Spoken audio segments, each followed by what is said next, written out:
If you got into a rocket right now and flew straight up, at what exact point would you officially be in space? Like, where do you draw the line? Is there a welcome to space sign or a cosmic border control officer? Because surprisingly, the answer isn't as clean as you think. Let's explore this.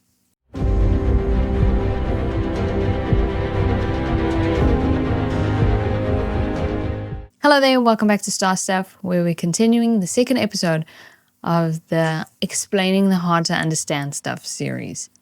Some of you asked very nicely to explain where space actually begins and to go into a bit of detail about what the vacuum of space really means.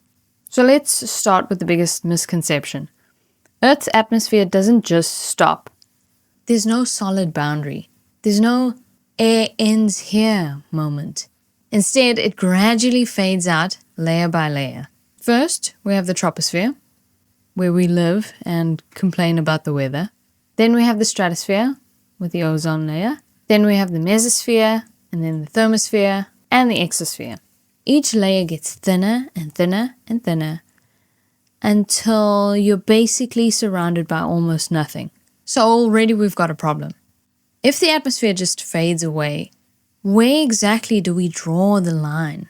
Most scientists and organizations use something called the Kármán Line, which is named after the Hungarian-American engineer Theodor von Kármán. This line sits at 100 kilometers above the Earth's surface. And here's the logic. At that altitude, the air is so thin that you can't fly a plane anymore. To stay up, you need to go so fast that you're basically in orbit. So instead of flying like an aircraft, you're now moving like a spacecraft. Boom, space. Because of course humans couldn't agree on just one number, in the United States, for example, space is sometimes considered to start at 80 kilometers up. That's what organizations like the US Air Force have used to award astronaut wings. So depending on who you ask, you could be an astronaut 20 kilometers earlier. That's like finishing a marathon at kilometer 32. And still getting a medal. Not complaining, just saying. Here's where it gets even weirder. The International Space Station orbits at around 400 kilometers up. Definitely space, right? Yes, but there's still some atmosphere up there. Not much, but enough to cause drag. That's why the ISS has to boost itself regularly to avoid slowly falling back to Earth. So technically, even at hundreds of kilometers up, you're still not completely free of Earth's atmosphere. At this point, you might be thinking, okay, cool. But seriously, where's space? Here's the honest answer. Space doesn't have a sharp beginning.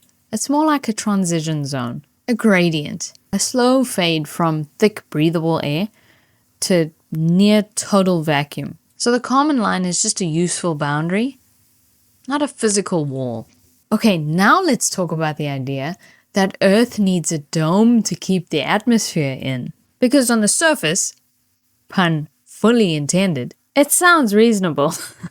If space is a vacuum, shouldn't all the air just get sucked away? It's a fair question. It's just based on a slightly dramatic misunderstanding of what the word vacuum really means. Now let's just imagine the dome idea is true. Just pause, visualize it. A giant, invisible, perfectly sealed global Tupperware lid. First of all, impressive engineering. NASA, call them. But more importantly, what would that do to the air inside? Because gases in containers behave in very specific ways. You'd expect a clear boundary where the air stops, a noticeable pressure change near that boundary, or at least some kind of uniformish pressure distribution inside. Basically something that screams, yep, I'm being contained. I'm in a glass case of emotion! But what do we actually see? A smooth gradient from thick air at the surface to thinner air as you climb, to extremely thin gas as you approach space. It's not stepping down like stairs, it's sliding down like a ramp. And the key thing is, that's exactly what physics predicts for gas under gravity. Now let's go back and address the word that causes all the chaos, vacuum. Because people hear that and imagine space as this aggressive vacuum cleaner on a caffeine drip. Ooh, look at all that air. Don't mind if I do. That's not how it works.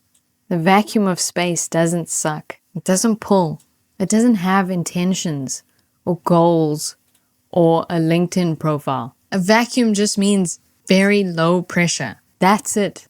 So instead of thinking air next to nothing, think high pressure, low pressure, extremely low pressure.